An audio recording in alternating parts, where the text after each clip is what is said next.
오늘 성경 공부 세 번째 시간입니다. 지난주 뭐로 끝마친지 기억나십니까? 뭘 하다가 우리 마쳤나요? 통곡의 벽 사진을 보여주다가 다 안 보여줬는데 통곡의 벽을 다 안 보여주려고 합니다. 왜냐하면 지금 하고 있는 것은 전체 계론에 대한 이야기고, 계론의 이야기를 끝마치고 나면 창세기, 출애굽기, 레위기, 민수기, 신명기 각 권으로 들어가서 설명하기 시작하는데, 그때 이 이야기를 또 할 수 있을 것 같아서 안 하도록 할 겁니다.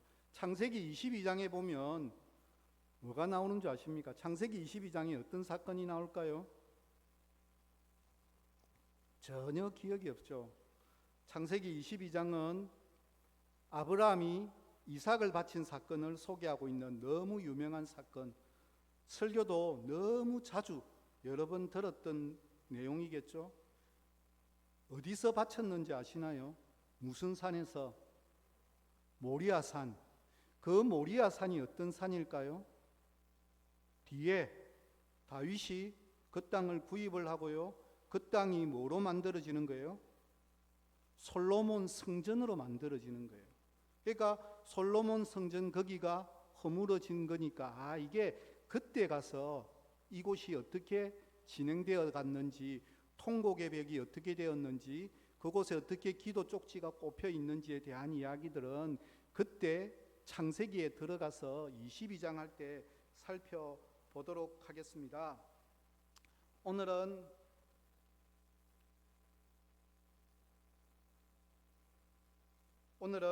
이집트에 대한 이야기를 짧게 보도록 하겠습니다. 이집트를 볼 때 꼭 기억해야 될 게 있습니다.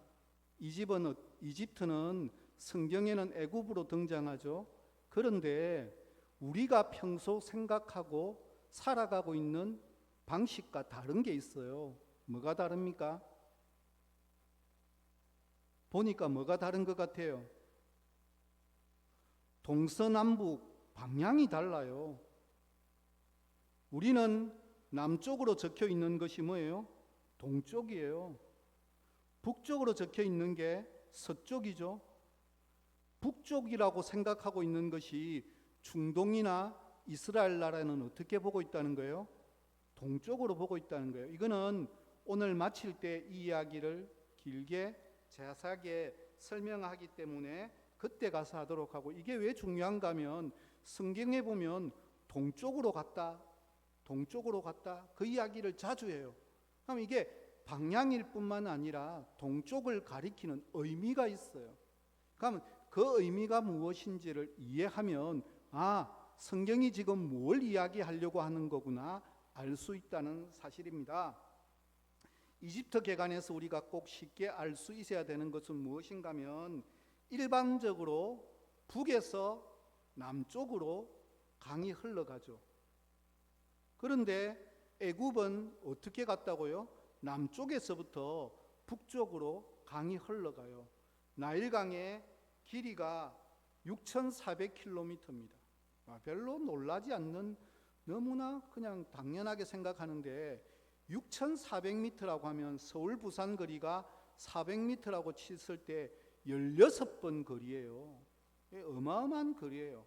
이 나일강이 지나는 동안 몇 개의 나라들을 거쳐가겠죠.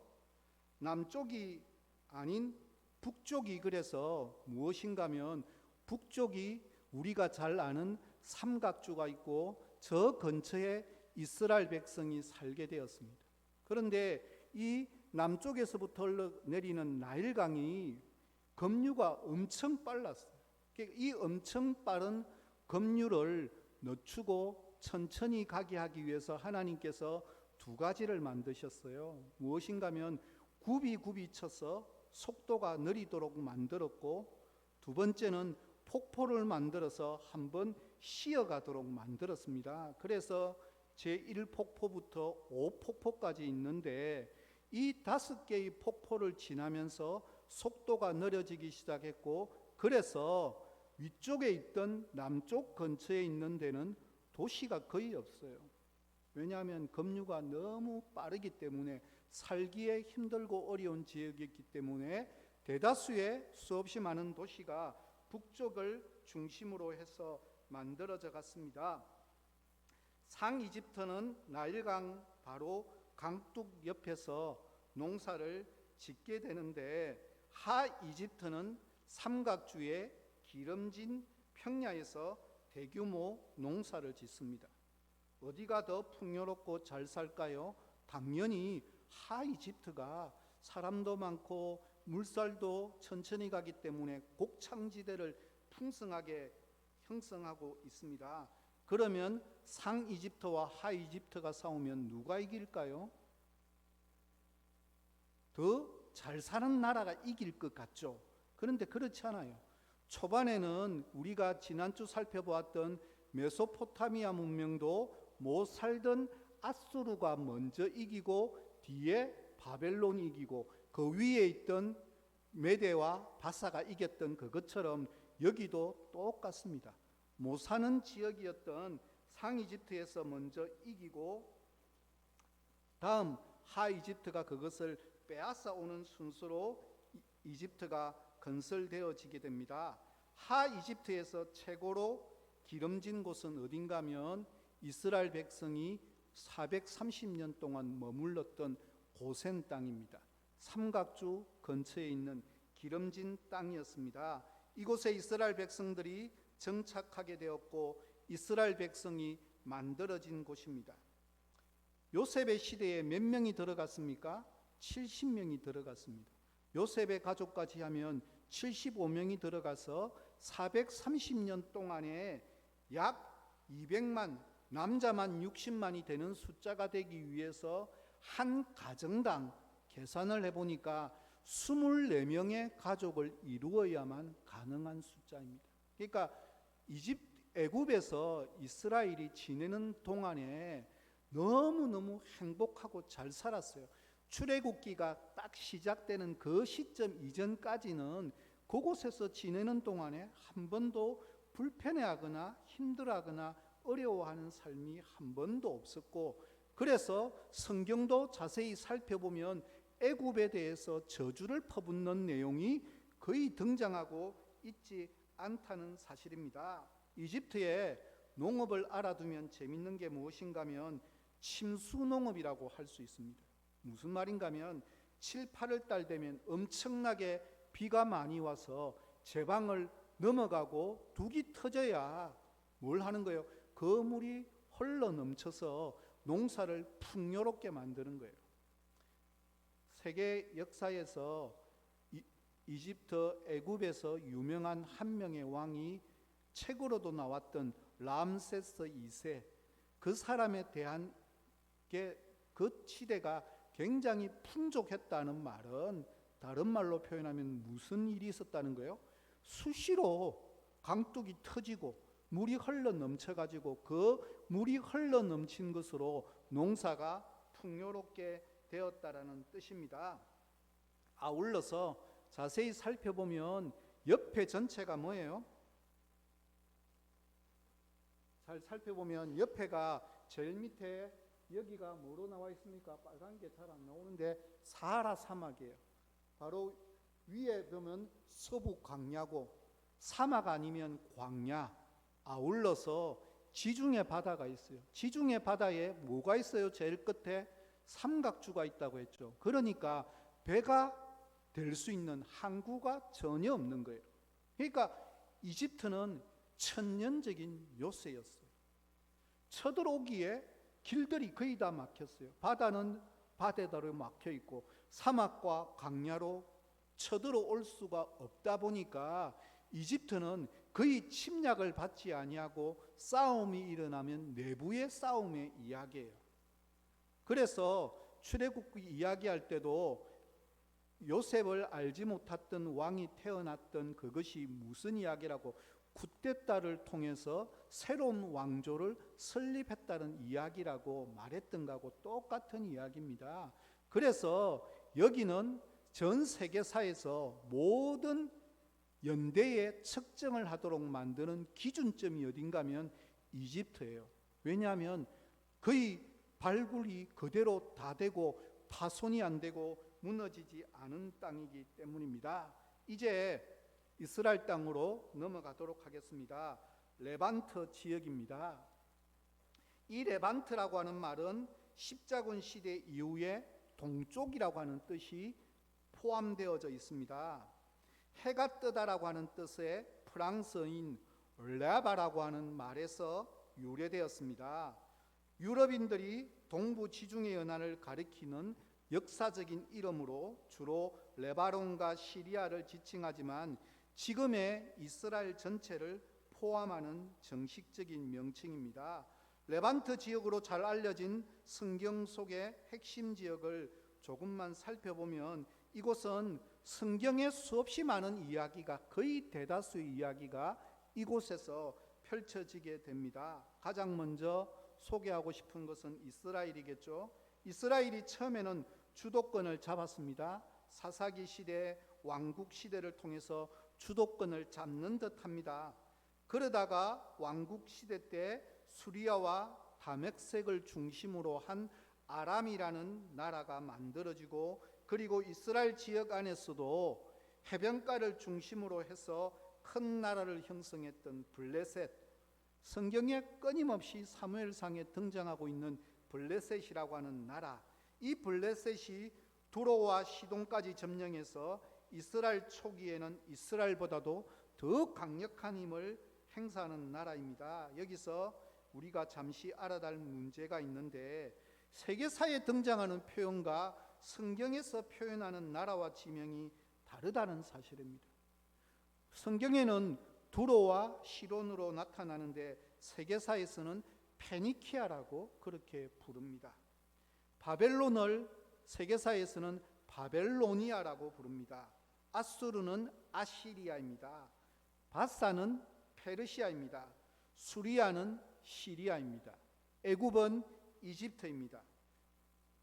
이것이 혼동되어져서 나타나면 세계사하고 헷갈리는데, 그게 아니라 성경에서 표현하는 것이 다를 뿐이지 그 나라가 그 나라라고 하는 사실을 기억하면 좋겠습니다. 이것이 요단강 동편에도 조그만 나라들이 막 성장하기 시작합니다. 에돔과 암몬과 모압 등입니다. 레반트 지역에 있는 나라들은 한결같이 거대한 나라들이 아니라 조그만한 나라들로서 갈등 구조를 많이 형성하고 있었습니다. 한마디로 자기들끼리 옆에 있는 가까운 나라들끼리 치고받고 싸웁니다.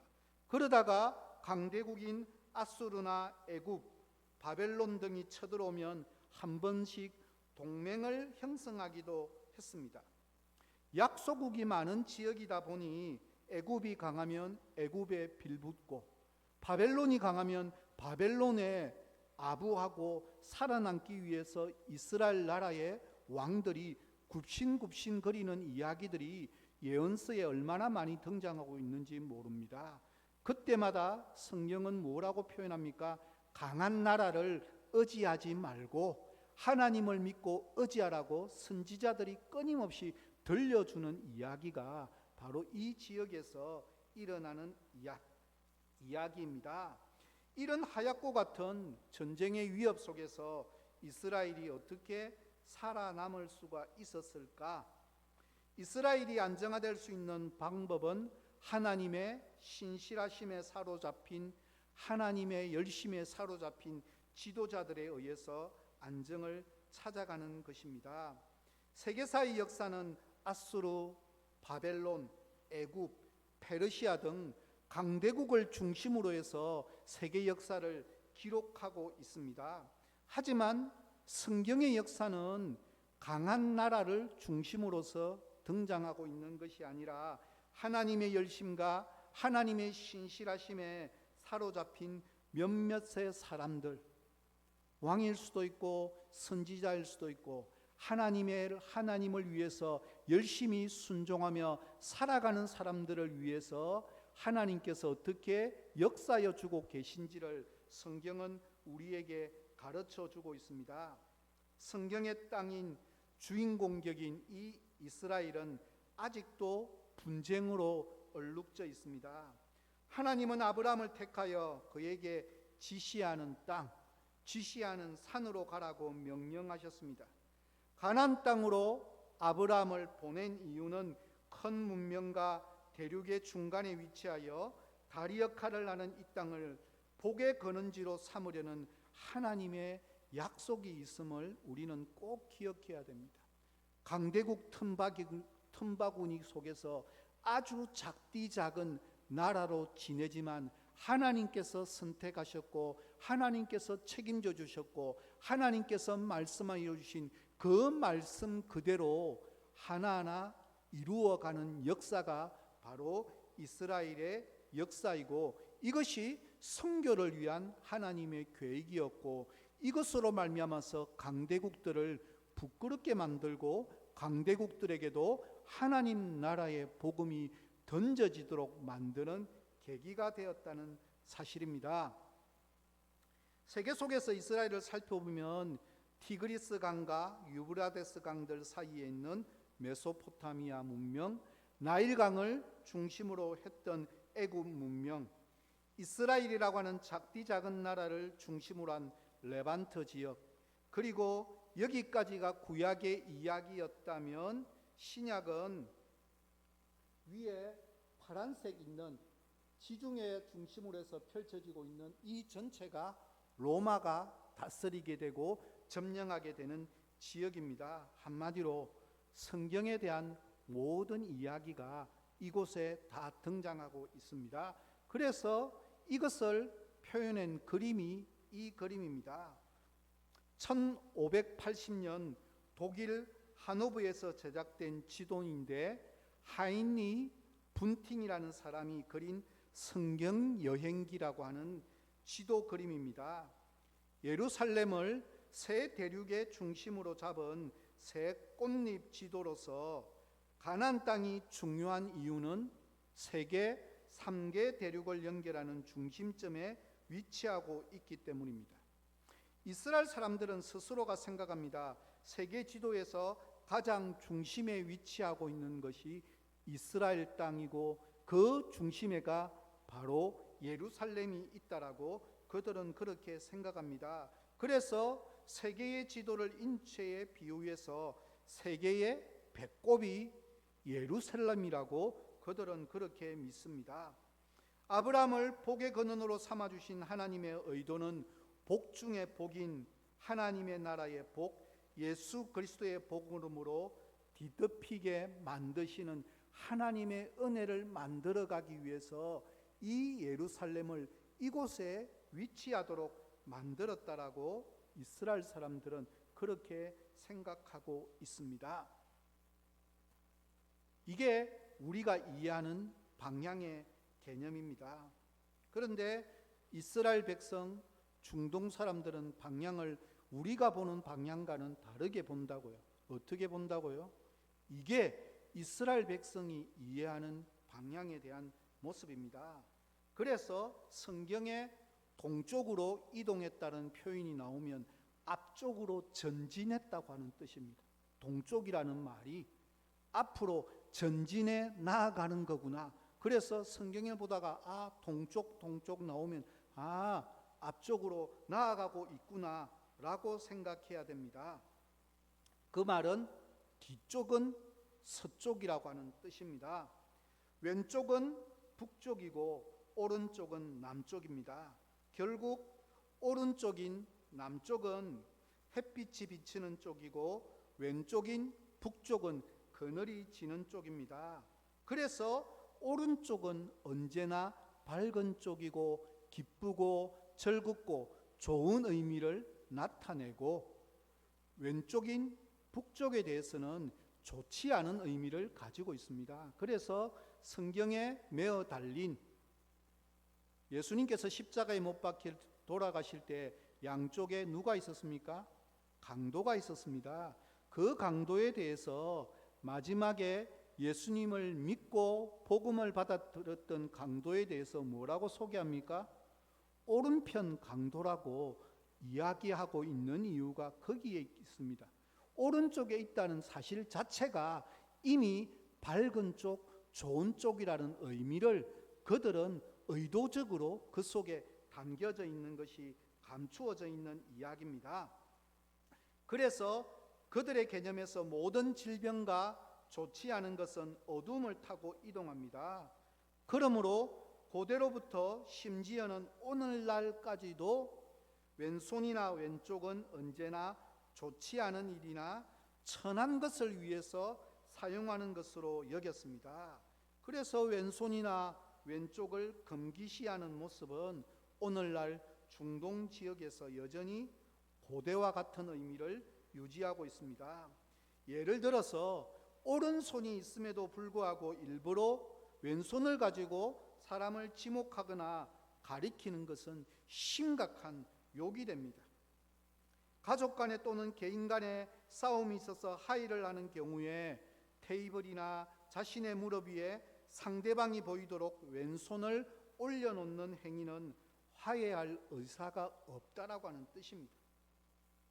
왼손을 올려놨다는 그것은 지금 있는 너희에 대해서 나는 욕을 하고 싶다라고 하는 뜻입니다. 식사를 초대받았을 때 차려진 만찬을 왼손으로 집어서 먹는 행위 역시 초대를 한 주인에 대한 모욕입니다. 그러므로 이들의 식사법에서 왼쪽으로 몸을 기울여서 왼손은 단지 몸을 받쳐주는 받침대 역할을 하도록 하고 오른손으로 음식을 집어 먹어야만 합니다. 그래서 마지막 만찬이라든지 식사하는 장면에 그림 속에 보면 비스듬하게 기대어 있는 그것이 왼손을 가지고 고이는 역할을 하기 때문에 그렇게 그림이 묘사되고 있습니다. 성경에서 왼손잡이에 대해서 특이하게 기술한다는 것은 그만큼 정상적인 모습에서 벗어나 있으며 그 모습이 돌출되어 보이기 때문에 특이하다는 것입니다. 사사기에 보면 왼손잡이 사사가 등장합니다. 혹시나 실수로 아는 사람이 있습니까? 왼손잡이 사사 에훗, 참 신기하죠. 왼쪽에 왼손을 쓰는 사람이 뒤에 가면 사사기 에훗은 3장 15절에 등장했는데 20장에 들어가면 왼손을 쓰는 70명의 사람들이 등장하는데 한결같이 베냐민 지파예요. 근데 벤 아민이라고 하는 뜻이 뭔가 하면 오른손의 아들이라고 하는 뜻이거든요. 오른손의 아들인데 거기에 순종하지 않는 듯한 모습을 가진 그 사람들이 베냐민 지파들, 그들이 왼손잡이 사사 에훗이었고, 그리고 유다 지파에 대항하게 되는 70명들에 대한 모습도 사사기 20장에서 소개하고 있는 내용입니다. 예레미야 1장 13절부터 15절까지 말씀을 제가 읽어드리겠습니다. 여호와의 말씀이 다시 내게 임하니라. 이르시되 내가 무엇을 보느냐? 대답하되 끓는 가마를 보나이다. 그 윗면이 북에서부터 기울어졌나이다 하니, 여호와께서 내게 이르시되 재앙이 북방에서 일어나 이 땅의 모든 주민들에게 부어지리라. 내가 북방 왕국들의 모든 족속들을 부를 것인즉 그들이 와서 예루살렘 성문 어귀에 각기 자리를 정하고 그 사방 모든 성벽과 유다 모든 성읍들을 치리라. 여호와의 말이니라. 고대 유대인들의 개념에는 우편인 남쪽이 밝은 쪽이었고 반면에 좌편인 북쪽은 늘 어두운 쪽이었습니다. 이러한 환경적인 조건으로 유대인들은 생각하기를 오른쪽인 남쪽은 빛나는 쪽이고 영예로운 쪽이고 반면 왼쪽은 버려진 쪽이고 어두운 쪽이었고 불행과 안 좋은 일들의 예시가 되는 쪽이었습니다. 그러므로 악한 영이나 재앙과 좋지 않은 모든 일은 항상 언제나 왼쪽인 북쪽으로부터 온다고 그들은 그렇게 믿고 있었습니다. 예레미야가 환상을 보는 가운데 끓는 가마가 어디에서부터 기울어졌다고요? 왼쪽인 북쪽에서부터 기울어졌다라고 13절 말씀에서 그렇게 이야기하고 있습니다. 고대로 이스라엘이라고 하는 지역은 메소포타미아와 이집트라고 하는 두 강대국 사이에서 늘 점령을 당하고 피해를 보는 역사였습니다. 그 중에서도 현재 예레미야가 예언을 하고 있는 이 시기는 북쪽에 바벨론이 강성하여서 아수르를 무너뜨리고 남하는 가정 가운데 있는 시기였습니다. 예레미야 예언 가운데서 북편에서부터 기울어진 끓는 가마는 왼쪽인 북쪽에서부터 오는 파괴하는 세력인 바벨론을 의미하는 것입니다. 그 이야기를 단지 북쪽이라는 단어 속에서 이 모든 것이 함축적으로 나타난다는 사실입니다. 더 소개하고 싶지만 시간이 없어서 마지막으로 한 가지만 소개하도록 하겠습니다. 시편 103편 12절 말씀을 다 같이 한번 읽어보도록 하겠습니다. 동이 서에서 먼 것 같이 우리의 죄가를 우리에게서 멀리 옮기셨으며, 예수님 당시에 대속죄일의 행사 가운데 아사셀 염소를 데리고 광야로 나가는 행사가 있었습니다. 이 행사를 위해서 두 마리의 염소가 대제사장 앞에 서게 되고, 대제사장은 제비 뽑는 함에다가 손을 넣어서 두 개의 패를 한 손에 하나씩 잡고 펼치게 됩니다. 그렇게 하여 레 아도나이, 무슨 말인가 하면 여호와를 위하여 라고 되어 있는 패가 들려있는 손 쪽에 염소는 죽어서 그 피가 지성소에 뿌려지게 되고, 레 아사셀, 아사셀을 위하여라고 되어 있는 패가 들려있는 손 쪽의 염소는 광야로 나가서 죽게 됩니다. 광야로 나가는 염소는 제사장이 그 뿔에 붉은 줄을 매어 동쪽으로 데리고 광야 쪽으로 나갑니다. 그리고 어느 시점에 도착하게 되면 그곳에서 그 염소를 벼랑 위에서 밀저 떨어뜨리는데, 아사셀 염소가 죽음과 동시에 남겨두었던 붉은색 끈이 기적적으로 하얗게 변하게 된다라고 그들은 그렇게 믿었고, 그 사건이 몇 년에 걸쳐서 나타났습니다. 아사셀 염소가 광야로 나가는 동안 이스라엘 백성들은 성전의 마당에서 이 아사셀 염소가 완전히 죽었다는 신호를 기다리게 됩니다. 그렇게 기다리다가 염소가 죽었다는 신호가 감난산에 올려지면 모든 백성들이 노래하며 춤추며 즐거워하는데, 그때 부르는 노래가 바로 시편 103편 12절 말씀입니다. 동이 서에서 먼 것처럼 우리의 재갈을 우리에게서 멀리 옮기셨다는 말을 같이 사용합니다. 이 말은 이제 우리의 죄는 우리에게서 멀리 떨어져 나갔는데, 그것은 마치 동이 서에서 먼 것처럼, 즉 끝에서 끝처럼 멀리 떨어지게 되었다라고 하는 뜻입니다. 진홍같이 붉은 재가 양털같이 휘어진다라고 하는 의미, 곧 백성들의 죄가 완벽하게 멀리 떠나갔다라는 것을, 죄가 완벽하게 사해진 것을 의미합니다.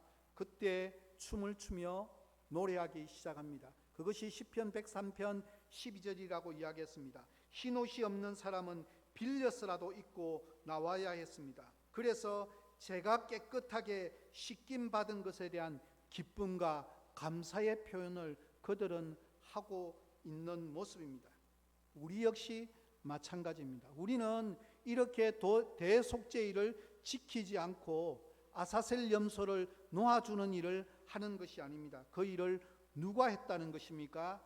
예수 그리스도께서 우리를 대신하여서 우리의 죄를 십자가에 못 박혀 돌아가심으로 말미암아서 주님 앞에 나올 때마다 주님의 십자가의 보혈의 은혜로 인한 기쁨과 감사가, 감격이 우리의 예배 가운데, 우리의 기도 가운데 함께 묻어나는 것이 바른 의미라고 하는 그것입니다. 그것이 시편 103편 12절에서 우리에게도 동일하게 가르쳐주고 있는 내용입니다. 이 수요 기도에 이 밤에 기도할 때 나의 죄를, 붉은 죄를 하얗게 맑게 씻으시고 온전히 양털같이 깨끗하게 만들어주신 그 주님의 보혈의 십자가를 의지하여 기쁨과 감사의 고백이 울려 퍼지는 기도회가 되어지기를 소망합니다. 하나님, 나를 억만 죄악 가운데서 구원하여 주시고 하나님의 자녀 삼아 주신 것 감사합니다. 그 기쁨과 감사가 오늘 이 밤에 기도하는 가운데 차고 흘러넘치는 이 수요 기도회가 되어줄 수 있도록 하나님 도와달라고 이 시간 주님 부르짖으며 기도하도록 하겠습니다. 주님, 참으로 감사를 드립니다. 이 밤도 우리를 이곳으로 불러주시고 수요 기도의 자리에 있게 하여 주시고 오늘도 성경 공부를 통해서 하나님이 어떤 분인지를 더 바르게 알아가고 말씀을 통해서 내가 나에게 베풀으시는